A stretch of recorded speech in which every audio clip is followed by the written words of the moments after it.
En ese sentido, vamos a avanzar tocando un tema ahora que está atado a bolsa y vamos a ver parte del mercado de dinero y capital que se maneja en el medio. Yo puedo invertir en el mercado en monedas, eh, que es un mercado de alto riesgo, o en el mercado de valores, títulos.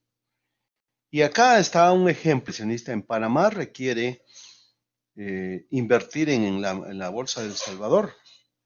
El broker de Panamá lo que hace es contactarse a la bolsa en El Salvador, evaluar qué valores están negociándose, qué títulos se pueden negociar, coordinar con su inversionista y luego confirmar la compra.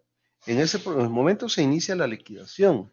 La liquidación es la conversión de papel a dinero, porque al final lo que el inversionista en Panamá va a tener son los títulos físicos en un plazo de más o menos una semana o menos de los títulos en los que invirtió y de regreso tiene que hacer una transferencia. Primero hace la transferencia del dinero y luego comienza el proceso de liquidación. El proceso de liquidación toma cierto tiempo. El broker coordina la entrega a la empresa emisora en El Salvador el dinero y la empresa emisora en El Salvador entrega al broker en Panamá, pues vía ¿qué se llama? La transfronterización, los documentos físicos que lo avalan como inversionista a través de bolsa.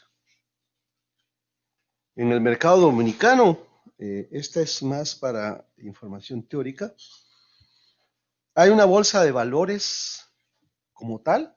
El negocio de la bolsa de valores es básicamente los honorarios que cobran por comprar y vender valores. Y dentro de la bolsa hay compradores y vendedores que son brokers y son los que representan a las instituciones financieras contactadas por los emisores para poder emitir valores a través de bolsa o por los inversionistas para invertir sus recursos. Ambos inversionistas y emisores coinciden en bolsa, ambos gestionados por brokers, que puede ser el mismo o diferente broker. Vamos a ejemplificar qué pasa con el rendimiento asociado a los tipos de capital que podemos captar, considerando las diferentes fuentes de financiamiento. Esto es pues una elevación con una serie de alpinistas subiendo. Obviamente aquí están en la planicie, pero en la medida que suban el riesgo van a tener más riesgo de caída. Eso tiene que ver con la comodidad también en finanzas de invertir y tener riesgo. ¿Cómo lo podemos hacer? Si yo quiero el menor riesgo posible, aunque el rendimiento sea bajo, invierto en OMAS. Las operaciones del mercado abierto pueden ser en CDPs del Banco Central, que tienen la tasa más baja. De hecho, los bancos del sistema, cuando tienen excedentes de capital, lo que hacen es invertirlo en la banca central, como medio de encaje o como inversión. Otra forma de invertir, pero subiendo un poco el rendimiento, es en una cuenta de ahorro. La cuenta de ahorro paga un poco más, pero lleva más riesgo, porque hay más riesgo en tanto que la operación de mercado abierto de la banca central está avalado por el Estado. El ahorro se hace en una institución, en un banco comercial, que ya es una empresa y tiene más riesgo de quiebra que el mismo Estado. Si queremos subir el rendimiento de mi inversión, me voy a un certificado de depósito a plazo fijo, pero en un banco comercial. Ese certificado de depósito a plazo fijo lo que permite es un mayor rendimiento, pero con mayor riesgo. En tanto los ahorros están protegidos por la ley del Fondo de Protección al Ahorrante, FOPA, el plazo fijo no.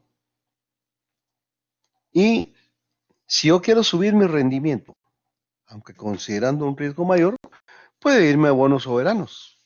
Bonos soberanos hablándose de países que en tanto más riesgo tengan, mejor pagan. Ni hablar de riesgos extremos como el de Venezuela, que los bonos soberanos no tienen calificación en este momento, no se puede invertir en Venezuela. Están los bonos corporativos. Los bonos corporativos son bonos emitidos por empresas públicas. Háblese, sociedades anónimas abiertas. En este sentido, Los tipos de sociedad que conocemos según el Código de Comercio se quedan pequeños respecto a la concepción de una sociedad anónima en el mercado mexicano o salvadoreño. En el mercado salvadoreño hay sociedad anónima de capital variable, igual en México. En México hay otro tipo de sociedades. Hay un tipo de sociedad que es SOFOM ENR, Sociedad de Objeto Múltiple, Sociedad de Información de Objeto Múltiple, por ejemplo, SOFOM. Y ENR al final implica entidad no regulada. Entonces puede ser una sociedad anónima SA de CB, SOFOM ENR. La concepción de bonos corporativos tiene que ver mucho con en qué país yo estoy invirtiendo. Algunos países lo tienen, otros no. En Guatemala no hay bonos más que bancarios o bonos soberanos. Si yo quiero subir mi rendimiento, me cambio de bonos corporativos a acciones preferentes. Ahí tengo un rendimiento fijo, me da certeza de rendimiento, más no de pago. Es decir, una cosa es percibir y otra cosa es generar. Eh, Nuestra ley del ISR maneja ese concepto. Yo pago impuestos no con base en lo efectivamente percibido, sino en lo generado. Por eso es que las compañías a ratos tienen problemas de flujo de caja porque tienen que pagar el IVA sobre lo que ya facturaron, lo que generaron, pero posiblemente el cliente no haya pagado ni el IVA. Y por último, si yo quiero elevar mi nivel de rendimiento al máximo y no me importa el riesgo, me voy a acciones comunes. El irme a acciones comunes me garantiza mayor rendimiento, pero hay mayor riesgo de pérdida. En tanto, cuando cambié de OMA a plazo fijo en un banco comercial, pasé de una garantía estatal a una garantía de un banco. Cuando acciones comunes ya estoy con una garantía de una empresa. Es un emprendimiento individual o de una sociedad, pero al final hay un mayor riesgo de quebrar cuando se compra acciones comunes o de pérdida que cuando invierto en un plazo fijo. Habiendo ejemplificado esto, solo me queda por hablar de la certeza de pago. La inversión en una cuenta de ahorro que la ampara la ley de protección, la ley del Fondo de Protección al Ahorrante, por lo menos en Guatemala y creo que en el resto de países centroamericanos, tienen alta certeza de pago, pero bajo rendimiento. Si yo quiero subir el rendimiento y me voy a bonos, tendrá un rendimiento medio y una certeza media de pago. Pero si me voy a acciones comunes, tienen alto rendimiento, pero baja certeza de pago. Fitch Ratings, Moody's y Standard & Poor's clasifican a todas las compañías públicas, sociedades anónimas abiertas y gobiernos en una medición a largo y corto plazo que para los inversionistas solo al leer la categoría implica un riesgo o deducen un riesgo asociado. Todas las compañías nuevas que salen en las noticias, cuando pasan en las noticias del mundo económico financiero en los noticiarios locales, usualmente sale o en CNN o en NBC, las televisoras americanas y británicas. Cuando pasan noticias económicas, lo primero es que sacan es un video de alguien invitado dándole a un martillo sobre una mesa. Eso implica que esa persona está dando el aval para la apertura comercial de la sociedad anónima cerrada a sociedad anónima abierta. En ese momento comienzan a cotizar en bolsa. Esas compañías nuevas inician por este segmento D, que es la menor calificación que pudiera tener, o segmento C en Moody's. Y conforme el tiempo pasa, ellos van pagando rendimientos y la certeza de pago se hace evidente, van subiendo la categoría. Países como Estados Unidos, Suiza y algunos países europeos tienen clasificación AAA. Al grupo anterior le mostraba lo siguiente en el Internet. Calificación bonos soberanos de Guatemala en Standards en Fitch, voy a poner.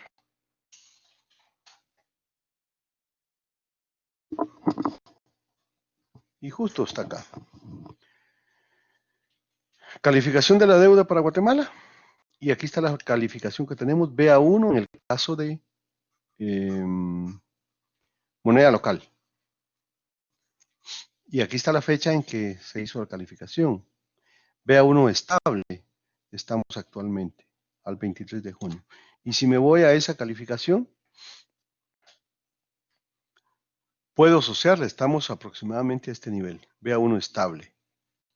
La intención es subir en esa calificación para tener menor costo. En la medida que yo esté más arriba en la calificación, más cercano a el costo que yo voy a pagar por ese capital que me van a dar es menor porque hay certeza de pago. Eso tiene que ver con el tamaño de capital que se necesite captar. Pollo Campero Guatemala le pasó. Inició la expansión y sin duda la familia Gutiérrez tiene recursos, tienen inversiones en Inglaterra, tienen inversiones en Estados Unidos y en algunos países europeos. El tema es que individualmente la familia puede agenciarse de cierto nivel de capital. Háblese 10, 20 millones de dólares. Pero cuando una expansión requiere 250 millones de dólares, ¿dónde capto yo ese capital? Inclusive un banco en Guatemala no va a poder financiar una operación de ese tamaño. Entonces me veo obligado a salir a calificar en bolsa. Primero califico en bolsa y luego salgo a ofrecer acciones en bolsa. Eso implica una mayor posibilidad de captar capital en dimensiones grandes. Por eso es que las empresas salen a bolsa cuando se sienten en la necesidad de captar capital que ya ni los bancos otorgan por las dimensiones de capital del que se trate. Si hablas de seguridad, hablas de aversión al riesgo.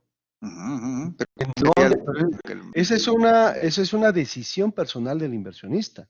Yo en lo personal, que no va a coincidir con tu criterio, una inversión en acciones preferentes o en bonos corporativos sería de alto rendimiento y con un menor riesgo, un riesgo medio.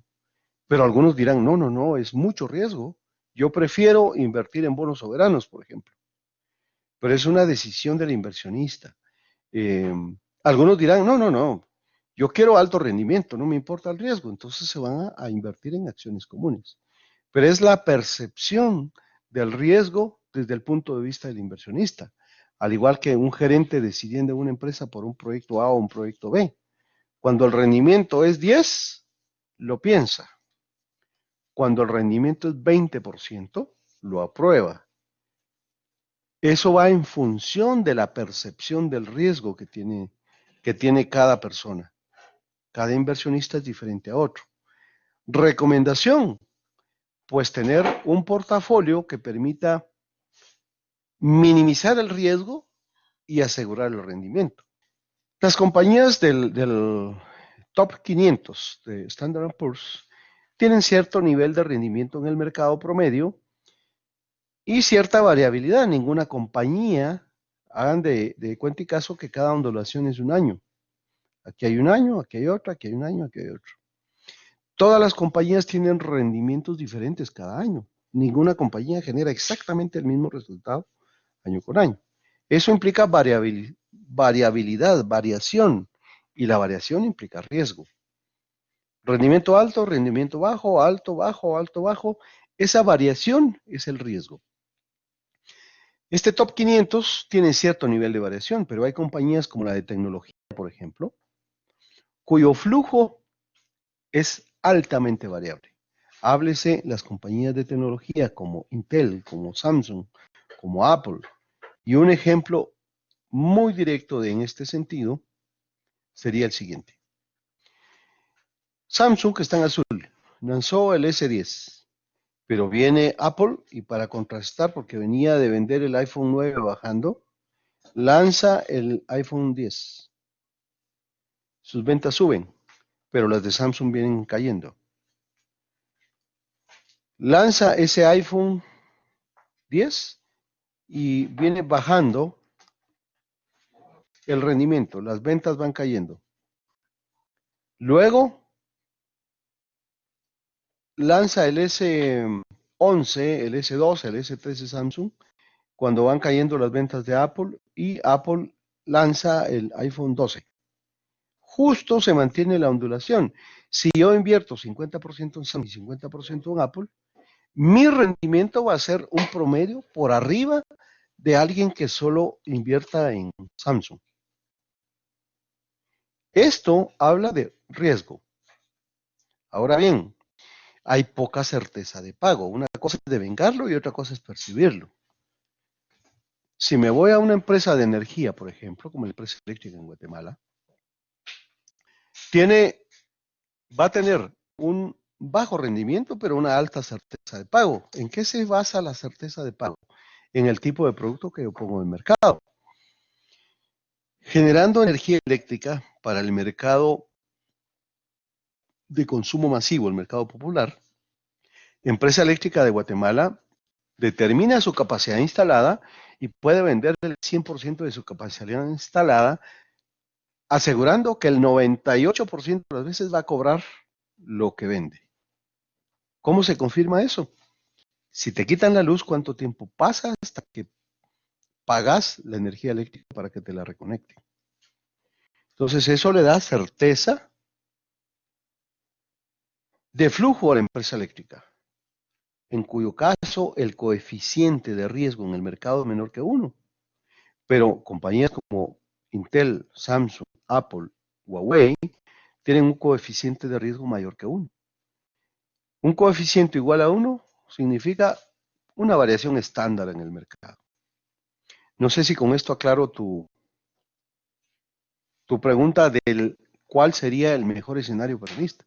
El mejor escenario para un inversionista sería un portafolio de inversión que le asegure el rendimiento y le minimice el riesgo de pago. Listo, Lick, gracias. Al final, cuando yo me paso de una posición un poco más segura a una de mayor riesgo, pues tengo un rendimiento adicional, que aquí se nota al pasar de ahorros a bonos, un 2% de compensación por el riesgo adicional que estoy corriendo. Y a pasar de bonos a acciones, tengo un 4% de compensación por el riesgo que estoy corriendo.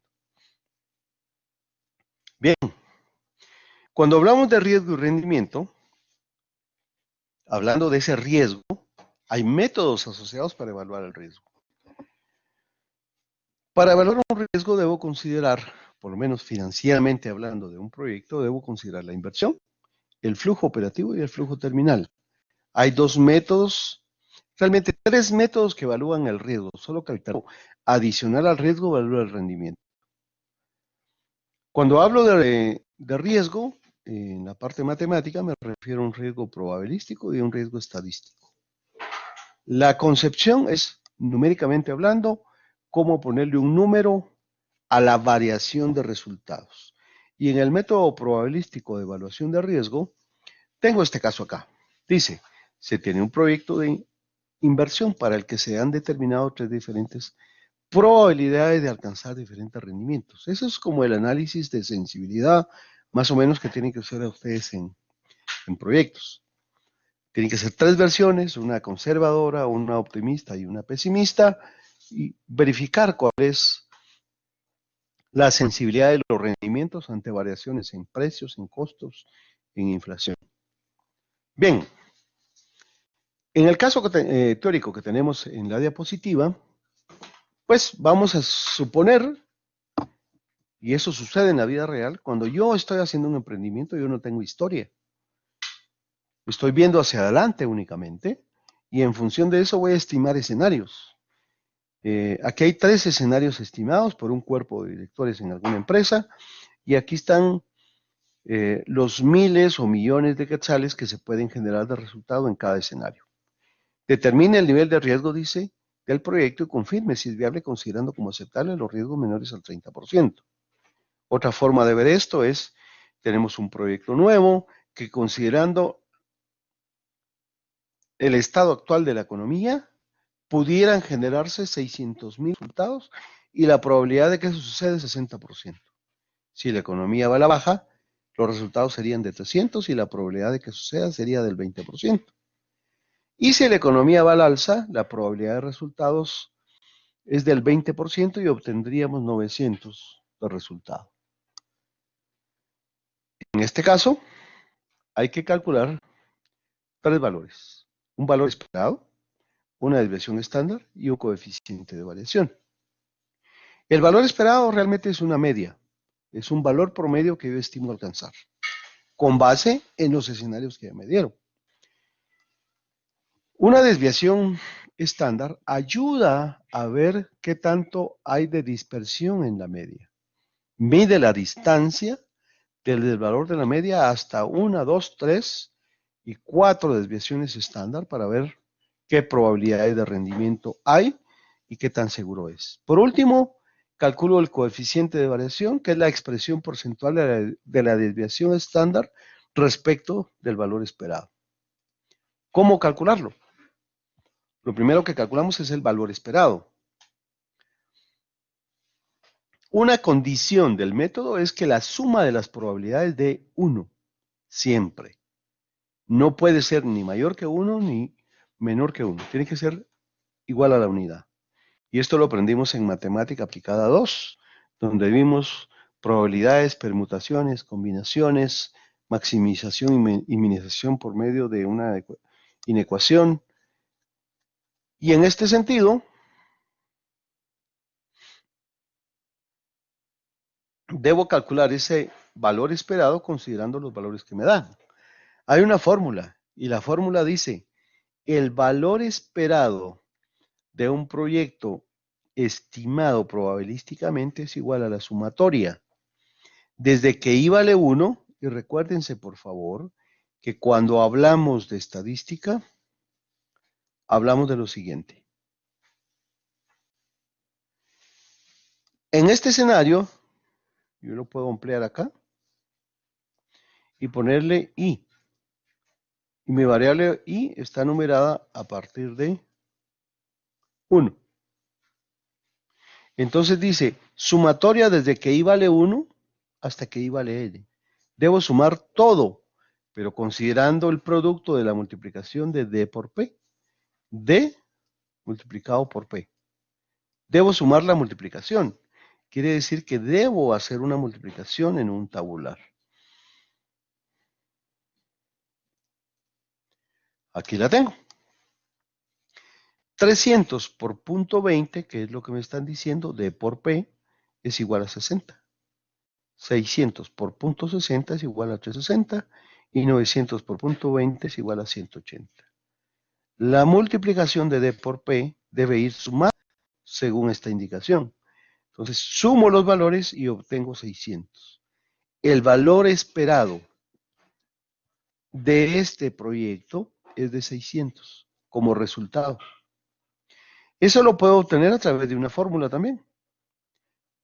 La suma de 300 por punto 20 más 600 por punto 6 más 900 por punto 20 da como resultado 600. Es lo que yo estimo con base en la probabilidad que me están dando. Segundo cálculo, desviación estándar. La desviación estándar se calcula adaptando un poco la fórmula de la desviación estándar original con el método estadístico. La diferencia es la multiplicación por P, que es lo que distingue una probabilidad de un caso de método estadístico para riesgo. Considerando la fórmula, tengo que hacer un tabular. Y voy a tener entonces D, que serían los resultados probables, 300, 600 y 900. Y debo considerar D barra, que sería el valor esperado que calculé en el paso 1, que sería de 600. La diferencia D menos D barra sería esto. Es igual a 300, que es D, menos 600, que es el valor esperado. La diferencia es menos 600. 600 menos 600 da 0. 900 menos 600 da 300. Ahora debo concluir haciendo una operación matemática adicional. Debo multiplicar primero D por D barra. La diferencia debo elevarla al cuadrado. ¿Por qué en estadística se eleva al cuadrado? Para eliminar el negativo. 300 por 300 me da 90,000. Y 300 por 300 me da 90,000. Menos por menos da más. Este valor ya es positivo. La potencia elevada a 2 se elimina con la raíz cuadrada. El inverso de la potencia es la raíz. Y el inverso de la raíz es la potencia con base en matemática. Y en este sentido, habiendo obtenido los valores de 90,000 en los segmentos 1 y 2, 1 y 3, procedo a multiplicar por la probabilidad de que suceda según la fórmula. 90,000 por punto 20 me da 18,000 y los mismos valores van en los segmentos 1 y 3. Habiendo calculado esto d menos d barra elevado al cuadrado por la probabilidad de que suceda, obtengo estos valores, que es justo la parte interna de la raíz cuadrada. Ahora debo sacarle raíz cuadrada a esa sumatoria, porque acá dice sume. Entonces debo sumar y me da 36,000. La raíz cuadrada de 36,000 da como resultado 190. Quiere decir que en promedio en este proyecto yo espero 600, con un mínimo de 410 y un máximo de 790. ¿Qué distancia estoy ocupando acá? Una desviación estándar. Si avanzo, debo calcular el coeficiente de variación. El coeficiente de variación no es más que la división de la desviación estándar que calculé de 190 dentro del valor esperado, que son 600. Y este coeficiente de variación me dice porcentualmente la distancia que hay entre el 600 y el 410 cuando es un valor mínimo. Quiere decir que este valor se debe reducir en un 31.6% para llegar a 410. O se tiene que incrementar en 31.6% para llegar a 790. ¿De dónde estoy considerando esos datos? De acá. La distancia entre 600 y 410, entre 600 y 790, equivale a un 31.6%. ¿Qué me decía el proyecto original? Considerando como aceptable los riesgos menores al 30%. A mayor coeficiente de variación, mayor riesgo. Y aquí me dicen que el límite que yo debo aceptar es un valor inferior al 30%, y este es superior. Matemáticamente este proyecto no es viable. ¿Por qué razón? Porque supera el 30% aceptable. Pero a nivel gerencial, esa decisión puede estar sustentada en el criterio de un gerente general que va a permitir que se ejecute este proyecto, aún considerando el riesgo superior a lo aceptable. Algún otro gerente general no lo haría, porque es muy rígido y teme a perder recursos en lugar de obtener utilidades. Bueno, ¿cómo leo en un plano cartesiano o en una campana de Gauss esos valores? Sobre todo en una campana de Gauss. La campana de Gauss va así.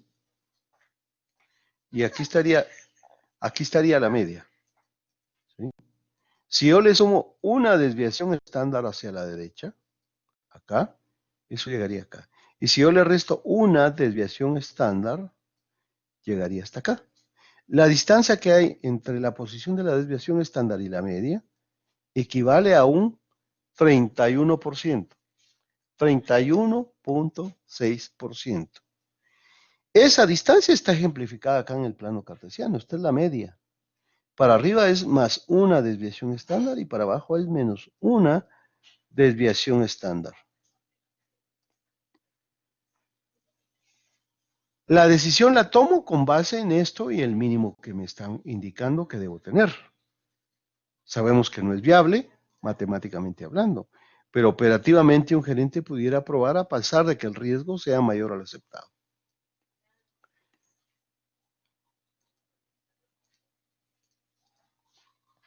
Nos vamos al método estadístico.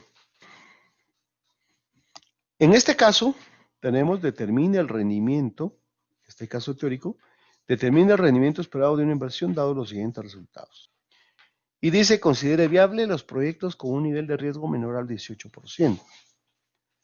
Para poder calcular mediante el método estadístico, igual tengo que calcular 3 valores. El primero es la media aritmética simple, el segundo la desviación estándar y el tercero es el coeficiente de variación. Recuerden, a mayor valor del coeficiente de variación, mayor riesgo tiene el proyecto. ¿Cómo calculo la media aritmética simple? Primero debo tener un tabulado tipo B en estadística, en donde está la I incluida y el valor de XI. Y luego debo tener una fórmula, que es la fórmula de la media aritmética simple, que se sume todos los elementos de XI desde el primero hasta el último, acá, y eso divídalo entre N, en donde N va a ser el número de datos que... Y aquí sería la suma de 16 más 15 más 12 más 18, que serían los valores de X y dividido el número de datos que tengo, que son 4. 61 dividido 4 me da 15.25. Este sería el valor del rendimiento esperado en promedio. En un año tuve 16, en el otro 15, el otro bajó, el otro subió. En promedio se espera 15.25. Pero ¿qué tan cierto sea que voy a recibir el 15.25%? Miremos el nivel de certeza en el coeficiente de variación. Este es el promedio esperado. Segundo cálculo, desviación estándar. Para calcular la desviación estándar debo considerar la fórmula de la desviación estándar y hacer el tabulado correspondiente. Tengo I, X, Y y debo calcular, según la fórmula, lo primero que debo hacer es calcular la diferencia entre XI y la media. Y la media es 15.25 o 15.3 si ustedes quieren verlo, aproximado. Punto 7 sería la diferencia entre 16 y 15.3. 15 menos 15.3 me da menos 0.3. 12 menos 15.3 me da 3.3. Y 18 menos 15.3 me da 2.7 positivo. ¿Cómo elimino este valor? La misma fórmula se encarga de eliminarlo al elevar al cuadrado ese valor. Para elevar al cuadrado tengo que multiplicar ese valor por el mismo valor. 0.7 por 0.7 me da 0.049. 0.3 por 0.3 me da 0.009. Y 3.3 por 3.3 me da 0.1080. Y 2.7 por 2.7 me da 0.0729.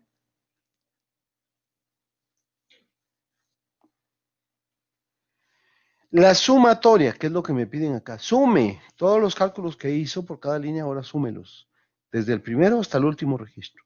Sumo y el valor de la sumatoria es 18.76. Bueno, eso lo llevo a la fórmula. Debo calcular la raíz cuadrada de esa sumatoria, con base en esto. Entonces digo, la desviación estándar es igual a la raíz cuadrada de la división de 0.1876 dividido n menos 1. Es como numerar desde cero. De hecho, correlación simple y mínimos cuadrados, su principal diferencia está en que uno está numerado desde 0 y el otro desde 1. Entonces este 4 menos 1 implica que debo colocar numerado desde 1 hasta el 4 y restarle 1. Al final me queda la operación raíz cuadrada de 0.1876 dividido 3, que sería 0.06233, da como resultado un 2.5%. Quiere decir que el valor medio que me ofrecen de 15.25 puede estar 2.5% abajo o 2.5% arriba.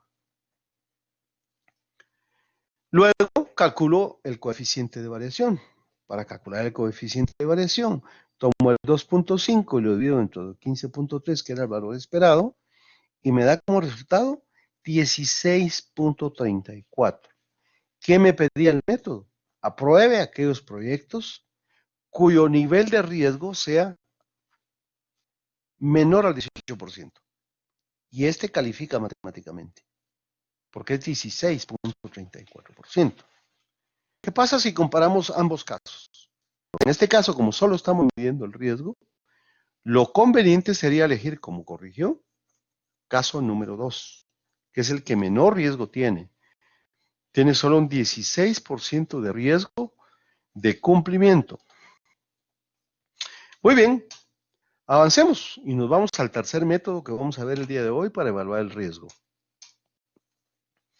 Justo esta explicación ya le había dado. El coeficiente beta es la medida de riesgo de este método y el coeficiente beta está relacionado al nivel de certeza de los flujos que genera y del pago que realizan los inversionistas. Esas compañías del Fortune 500, el Top 500, de Standard & Poor's, por ejemplo, tienen esta concepción. Todas esas compañías tienen el mismo riesgo. No es que varíen, no es que no tengan variabilidad, varían, pero tienen un riesgo medio del mercado. Situación diferente para las compañías de tecnología que tienen un beta mayor a 1, inclusive de 2.3, 2.5, varían 2 veces. Quiere decir que si yo invierto 100, puedo duplicar mi inversión o puedo perder la inversión. En el beta menor que 1, si yo invierto 100, puedo perder 30 o ganar 30 adicionales, por ejemplo, como símil de estos números. Entonces ya expliqué esta diapositiva, que es la variabilidad de los flujos la que da ese coeficiente. El coeficiente mayor que 1 es alta variabilidad en función del promedio que paga el mercado. Con base en ello, debemos hablar de riesgos. Hablamos de riesgos operativos y financieros ya cuando vimos el estado de resultados. Hablemos de riesgos en el mercado. Los riesgos se pueden diversificar si son riesgos no sistemáticos. ¿A qué se refiere riesgo sistemático? El riesgo sistemático es por operar en un nicho de mercado. Es un riesgo del sistema. Todos los inversionistas en Guatemala, no importa en qué nicho de mercado estén operando, tienen el mismo nivel de riesgo y es la línea roja punteada que está por acá. Pero en la medida que yo diversifique mi inversión, que tenga inversiones en alimentos, en calzado, en acero, en empresas de servicio logístico, en bancos, en financieras, voy a diversificar el riesgo, porque en tanto una compañía me da rendimientos altos, la otra me va a dar rendimientos bajos, por a veces la estacionalidad del producto. Ese es el riesgo no sistemático. Cuando hablo del riesgo no sistemático, hablo de esa posibilidad que tengo de compensar el riesgo en diferentes inversiones. De tal forma que un inversionista puede pasar de una posición con alto nivel de riesgo no sistemático a una posición con bajo riesgo no sistemático. Des en cuenta que no puede eliminarse el riesgo de mercado o riesgo sistemático. Con eso convivo. Todos los que estamos en Guatemala tenemos el mismo riesgo. Habiendo explicado esto con respecto a la diversificación, va a estar por el rendimiento, el nivel de rendimiento será mayor, en tanto mi riesgo no sistemático está incluido en mi operación. Pero si yo quiero estabilizar y tener un rendimiento específico, voy expandiendo mi portafolio de inversiones en diferentes industrias y voy a ir reduciendo el riesgo no sistemático.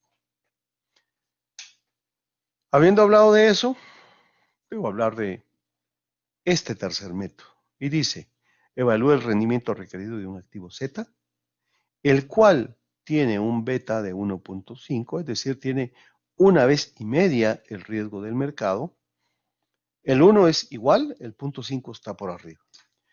La tasa de rendimiento libre de riesgo, que sería la tasa líder en Guatemala, por ejemplo, la que paga el Banco Central, o la tasa que paga la Reserva Federal de Estados Unidos, es del 7%. Y el rendimiento de ese tipo de inversiones en el mercado tienen en promedio el 11%. ¿Ven? Para resolver tengo una fórmula en donde hay diferentes variables. El K sub J es el activo que yo estoy evaluando. Pues, si hay una compañía que se llame, por ejemplo, vamos a evaluar Coca-Cola. K sub J lo reemplazo con K sub C, C de Coca-Cola. Solo es un indicador en la fórmula.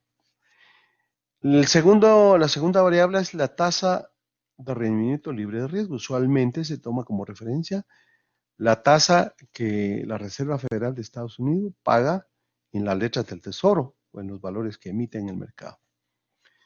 El tercer elemento, que es el coeficiente beta, es el índice de riesgo asociado a un activo específico. Caso M es el rendimiento de mercado y FR, de nuevo, es la tasa libre de riesgo. Caso J se convierte en el rendimiento histórico y es medido con base en la tendencia histórica del mercado, por lo que solo refleja una posibilidad de los rendimientos futuros. Evalúa el rendimiento requerido de un activo Z, el cual tiene un beta de 1.5. Lo que voy a hacer es rellenar las variables que aquí tengo en la fórmula. K sub J ya no es K sub J, ahora es K sub Z. Lo vamos a reemplazar acá. K sub Z. Y K sub Z.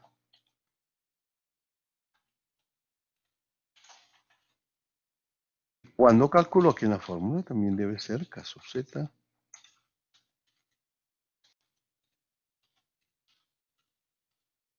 Listo. Veamos entonces. La tasa libre de riesgo